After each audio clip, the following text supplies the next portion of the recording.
भगवते वासुदेवाय। आषाढ़ मास के कृष्ण पक्ष की एकादशी को योगिनी एकादशी कहते हैं और इस बार एकादशी तिथि 2 दिन पड़ रही है। ऐसे में ये असमंजस बना हुआ है कि व्रत किस दिन रखना चाहिए। तो आज के इस वीडियो में आप जानेंगे एकादशी व्रत की सही तिथि और व्रत पारण मुहूर्त के बारे में, और ये भी जानेंगे कि आपको एकादशी व्रत के नियमों का पालन किस दिन करना है। एकादशी का व्रत जगत के पालनहार भगवान श्री विष्णु को समर्पित होता है और इस दिन भगवान विष्णु के साथ साथ 11 माता की पूजा की जाती है। योगिनी एकादशी का व्रत रखने से जन्म जन्मांतर के पापों का नाश तो होता ही है, साथ ही इस दिन विधि पूर्वक रखे गए व्रत से 88,000 ब्राह्मणों को भोजन कराने जितना पुण्य भी प्राप्त होता है। हिंदी पंचांग के अनुसार इस बार एकादशी तिथि 10 जुलाई शुक्रवार को सुबह 8:17 से प्रारंभ होगी और 11 जुलाई शनिवार को सुबह 5:22 पर एकादशी तिथि का समापन होगा। ऐसे में इस बार 10 जुलाई शुक्रवार को और 11 जुलाई शनिवार को दोनों ही दिन एकादशी का व्रत रहेगा। 10 जुलाई को दशमी तिथि युक्त एकादशी और 11 जुलाई को द्वादशी तिथि युक्त एकादशी का व्रत रखा जाएगा।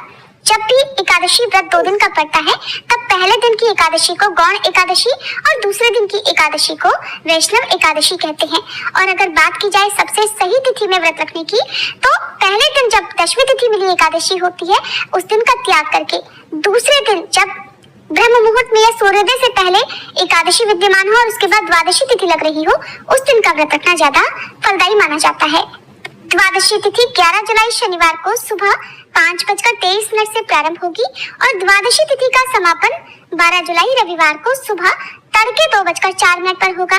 यानी रविवार के दिन द्वादशी तिथि ब्रह्म मुहूर्त से भी पहले समाप्त हो रही है। और एकादशी नियमों के अनुसार द्वादशी तिथि प्रारंभ होते ही हरिवासर का समय भी शुरू हो जाता है, जो कि लगभग 5 से 6 घंटे तक रहता है।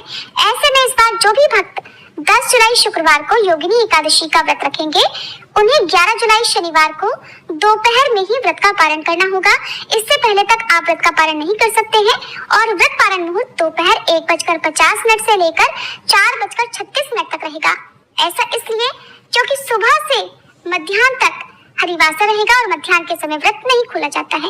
वहीं जो लोग दूजी एकादशी का यानी शनिवार के दिन व्रत रखेंगे, उन्हें त्रयोदशी तिथि में व्रत खोलना होगा और 12 जुलाई रविवार को आप सुबह 5:32 से 8:18 के बीच में व्रत का पारण करेंगे। भले ही इस समय त्रयोदशी तिथि लग गई होगी, लेकिन इसका कोई दोष नहीं लगता है जब भी दूजी एकादशी का व्रत आप रखते हैं। किस तिथि में आपको व्रत रखना ज्यादा सही रहेगा, तो देखिए, दशमी तिथि एकादशी का त्याग करके जिस दिन एकादशी और द्वादशी का संयोग होता है उस दिन व्रत रखने से बहुत ज्यादा शुभ फलों की प्राप्ति होती है। वो दिन बहुत शुभ माना जाता है। इसलिए अगर संभव हो तो आप दूसरे दिन वाली एकादशी का यानी शनिवार को व्रत रखें, रविवार को पारण करें। और अगर आप शुक्रवार को व्रत रखते हैं तो ध्यान रखिएगा व्रत के नियम खंडित ना होने पाए और फिर शनिवार को आप दोपहर में ही व्रत का पारण कर सके। इस बात का आप विशेष ध्यान रखें। व्रत का पारण चावल ग्रहण करके किया जाता है। भगवान को खीर का भोग या शुद्ध सात्विक भोजन का भोग लगाकर फिर व्रत खोला जाता है। ऐसे में चावल का त्याग आपको किस किस दिन करना है, तो देखिए, जब तक एकादशी तिथि प्रारंभ होती है और जब समाप्त होती है तब तक आपको चावल का त्याग करना चाहिए। क्योंकि इस बार 2 दिन एकादशी व्रत पड़ रहा है, हो सके तो आप दोनों ही दिन चावल का त्याग कर सकते हैं और चावल की जगह पर व्रत का पारण आप तुलसी मिश्रित जल से या पंचामृत से कर सकते हैं। तुलसी जी में जल आपको दशमी तिथि के दिन अर्पित करना है और एकादशी लगने के बाद न तो तुलसी जी के पत्ते तोड़ने हैं और न ही तुलसी जी में जल अर्पण करना है।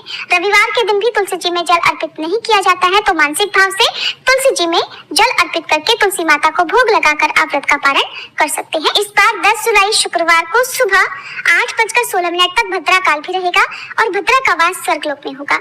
तो ये थी आज की वीडियो। अगर आपको जानकारी पसंद आई हो तो वीडियो को लाइक कीजिएगा। आपका कोई भी प्रश्न हो तो कमेंट बॉक्स में जरूर पूछिएगा, ताकि अगली वीडियो में मैं आपके प्रश्नों का उत्तर भी दे सकूं।